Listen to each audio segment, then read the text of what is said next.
what's good YouTube? Zamcrow here, aka Scoot, back with the World Showdown Series, week number 9, where we're taking on the Vancouver Golducks, like I said at the end of my last WSS video. This week my opponent's got a very threatening squad. As always, we have the Mega Abomasnow, Crobat, Florges, Galvantula, Garchomp, Golurk, Heatran, Kamala, Manaphy the Z-Captain, Mesprit, and a Alolan Persian. Actually a pretty fun team. But, however, we are facing off against another very scary team. I thought this was one of my, least good, one of my worst matchups of the season. The team is kind of unorthodox, but functions really well in my opinion. My opponent has the Mega Beedrill, the Blaziken, the Celesteela, the Cryogonal, Dusclops, Hydreigon, the Z-Captain, Jolteon, Landorus, Therian, Primarina, Skuntank, and Tangrowth. So a lot of those gems and a lot of unorthodox things. Blaziken's a huge threat. I don't care what anybody says, and anybody in the draft format says Blaziken's a huge threat. If you know how to use Blaziken, you're in a good way, especially if you got that bad boy on your team. Looking at my opponent's team, I noticed that Manaphy puts in the work, Golurk puts in the work, Galvantula puts in the work, and things like that. I decided to bring somewhat of a standard, but kind of a weird team as well. Let's just go over it for real quick. I got the Manaphy with enough speed to outspeed Hydreigon, and enough special attack investment to be able to one-shot a Assault Vest Tangrowth with the Sub-Zero Slammer from my ICMZ Ice Beam after a Tail Glow. So Tail Glow, Surf, Ice Beam, and Energy Ball. Pretty self-explanatory. Surf hits everything. Surf is there to knock things out. It's not there for, like Scald is, to catch that burn or something. Surf is there for maximum damage output. Ice Beam, same thing. This is a sweeper this week, not a breaker. Surf, Ice Beam, Energy Ball. Looking at my opponent's team, if I can identify Scarfers, I can eliminate the Scarfer, eliminate the Mega Beedrill, then Manaphy wins straight up. If he has no choice Scarfer, then Manaphy wins straight up as soon as Beedrill's gone, and I have an opportunity to set up on something like Blaziken or Primarina or Hydreigon or something. Now, my opponent could very well know that and have a, really good checks to Manaphy and whatnot, stuff like that. Surf hits literally everything except the Primarina and the Tangrowth, which Energy Ball and Ice Beam hits. I guess, in a sense, Hydreigon takes Surf's okay, especially if it's bulky, but doesn't take an Ice Beam, so no really real reasons to fear that. However, my second one is Garchomp. I have a Life Orb Garchomp this week with a Jolly Nature, enough speed to outspeed the Hydreigon. Again, it's going to be a theme if I'm outspeeding things. Unless I'm Crobat or Galvantula a little bit faster to outspeed some other things. However, although I'm Jolly with a Life Orb, I do have Flamethrower on here for the Celesteela, I do believe. That's the one he had. It's also good for the Tangrowth to an extent. And I have the Toxic on there anyway, to toxic things like Dusclops, Landorus, Primarina, Tangrowth, whatever his switch-in might be to my Garchomp. His initial switch-in will get toxic. Following that, Earthquakes, Dragon Claws, Flamethrowers, really doing a lot to his team. So Garchomp's a pretty good breaker there. It can at least weaken things for Manaphy to put in the utmost work. And I am rough skinned this week, so hopefully somebody touches me. Next up's going to be a max defensive Florges leftover set with Wish, Protect, Moonblast, and you guys didn't think I remember, did you? I got my boy. I got my move on there. I got Psychic on there, okay? With a little bit of special. Actually, let me calc something real quick. Let's see, Florida's Calm Mind variant with no boost and no special attack investment to a Beedrill, Mega Beedrill. If I can predict the switch, and he actually goes into the Mega Beedrill, and I get the Psychic off.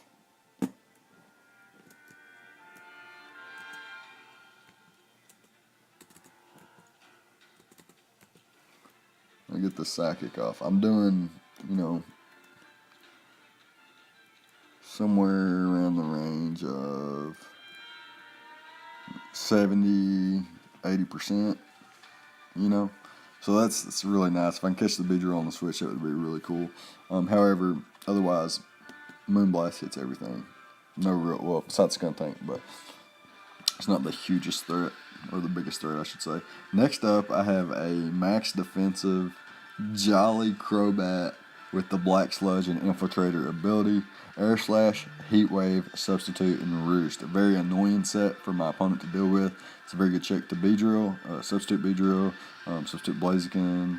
I could have maybe had Poison Bomb or something over Air Slash or Heat Wave to maybe hit the Primarina with, because it could have been a nuisance to my Crobat, even though my Crobat resists one of its stabs. Excuse me, I'm so tired. My little girl's killed me this week. My girl started working, and I've been babysitting instead of working myself, so I'm a little bit more tired than I would be if I was working. Anyways, back to the team builder. Infiltrator allows me to bypass subs. Now, I can't break a sub, but the mons that I want to bypass their subs anyway, I do probably OHKO them. Blaziken, Mega Beedrill, Tangrowth. Tangrowth isn't being OHKO. Nothing's OHKO on Tangrowth. Next up is a substitute Expert Belt Galvantula with Thunderbolt, Bug Buzz, and Hidden Power Ice. Hidden Power Ice being there for the Garchomp.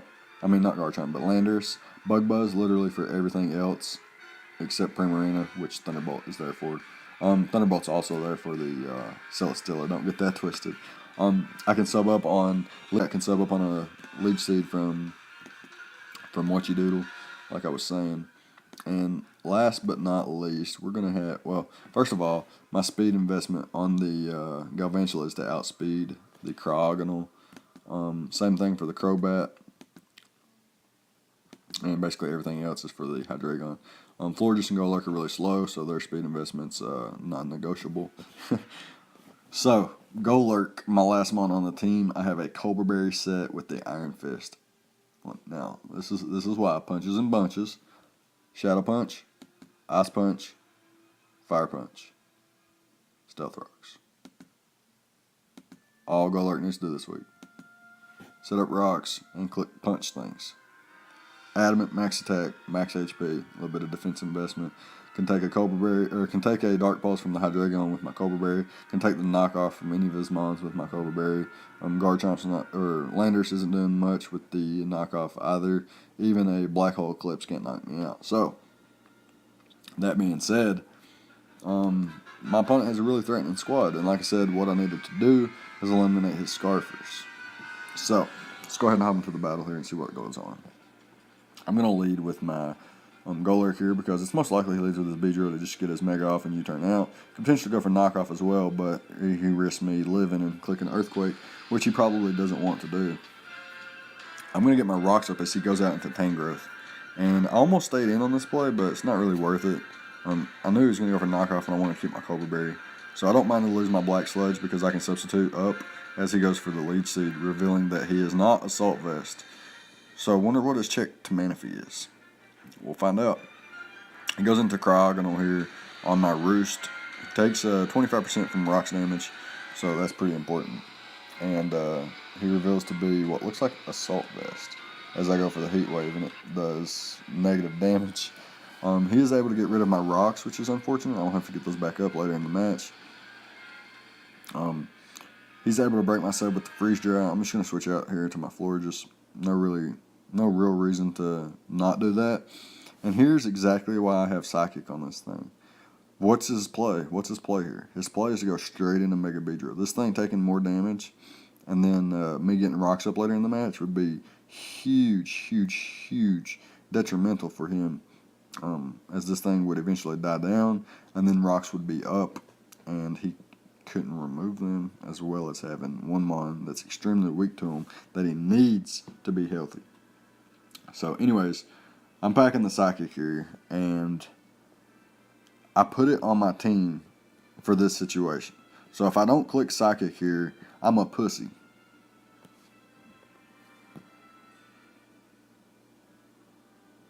I ain't no fucking pussy though. So this Beedrill gets blown back almost 68%. Very nice. Now I can just switch out. Not really fearing what this thing can do. I do have the Garchomp, and I can revenge kill it with the Garchomp. I can revenge kill it with the Crobats. I'm gonna go to my Crobat here on the Poison Jab as he goes in U-turns out, as I'm gonna roost. Actually go for the Air Slash. That makes more sense. I kind of forgot my play there. I'm getting a phone call right now. Very annoying. He's going to go for the Toxic as I switch in my Florges. So very ballsy play on his part. Had I roosted, he would have been in the back again. Potentially get Air Slash flinches or Heat Wave burns or something like that. Could just fish a little bit at that point. And then when he finally did break my sub again, I could eventually just switch out and hopefully not get Toxic that time. I am going to get a special attack drop here, which is kind of unfortunate for him, but I'm getting my wish back, so it's not really too big of a deal unless he just wants to stay in and keep fighting. However, he could go into Beedrill here, and I'm going to try to make a read there, and I'm going to switch out. And he actually goes into the Tangrowth. Makes sense to me. I'm going to sub up again, though. I'm not going to let him leech seed me on a roost. I'm always going to go for sub first and then roost on the following turn, because he can't break my sub anyway, unless he has a Rock Slide or Earthquake, in which I could play around, you know. So here he brings back in his Primarina, and he's going to be able to break my sub. He's getting his leftovers back, so I know he's not Rindoberry. I know he's not Wakanberry, so things like Manaphy and Galvantula can still do major work. Kind of a stall fest here. He can't really beat my Crobat, so what I'm trying to do is stall a little bit of his PP to the point to where that I don't really have to mind it anymore to an extent. Here, though, it's time Floor just goes down, I guess. There's nothing really I can do anymore. And it's my most expendable mon. It was there for the Hydreigon, but I don't think Hydreigon is scarfed, because I think he would have led with it if it were. But then he might have been deterred because of my Florges. So we're really unsure for now. He's going to take out my Florges. I'm going to bring in my Galvantula, and I'm going to click Substitute. What this means is I wasted 25% HP for no reason, as he outspeeds me, breaks my sub, and I Thunderbolt knock him out. He brings in his Blaziken here, and I got one play. I'm going to go into my Golurk and see what he's going to go for, and try to get my rocks up, but he actually goes for the Overheat. Very nice play on his part. But now I can bring my Manaphy in, and I can set up. So, like I said, Mega Beedrill is gone, and then Manaphy wins if he has no Scarfers. And at this point, his Scarfers can't even revenge kill me. So I'm going to be able to knock the Primarina out with the Energy Ball. The Tangrowth comes out. I'm not fucking around. I'm going to click the Sub-Zero Slammer and knock this bad boy out, as he is not Assault Vest, as already shown. Now his Cryogonal can come out, and then you realize he's sacked 2 Mons before he sacked the Mon that could at least take 1 hit. And he's going to get dropped the following turn. And now he's going to put me in range, actually, to, Choice Scarf Blaziken. But he reveals to not be Choice Scarf. He is actually Vacuum Wave. I thought he might be Focus Sash, but he is not. And the Surf takes him down. Now the Hydreigon, are you Choice Scarf? No, you are not. And we're going to pick up the 4-0 victory versus Almighty Psycho. Really good game, man. It was really fun. I enjoyed that game. I didn't know how I was going to beat Primarina. I didn't know how I was going to beat the Beedrill. It seemed to be problematic, even though I prepped for them adequately. Yeah, that's going to be the game. Leave a like, comment, subscribe, all the good stuff. Let me know your thoughts in the comment section. Let me know what you thought about the prep, the battle, etc., etc. And I'll see you guys next time. Thank you guys for watching. We're going to move on to, I forgot what our record is. Let's see here. This was week 9. We got 3 losses, 6-3. I think we're 6-3 going into week 10 against the Aberdeen Azelfs, coached by Darude. So I'm not gonna say I have a history with Darude, but I do know him. I know he's a very competent battler. His record doesn't show it this season, doesn't reflect how well of a battler he is. But I got my hands full with him next week, so we'll be looking forward to that. And yeah, I'll see you guys then. So leave a like, comment, subscribe, all the good stuff like I said, and I'll see you guys next time. Thank you for watching.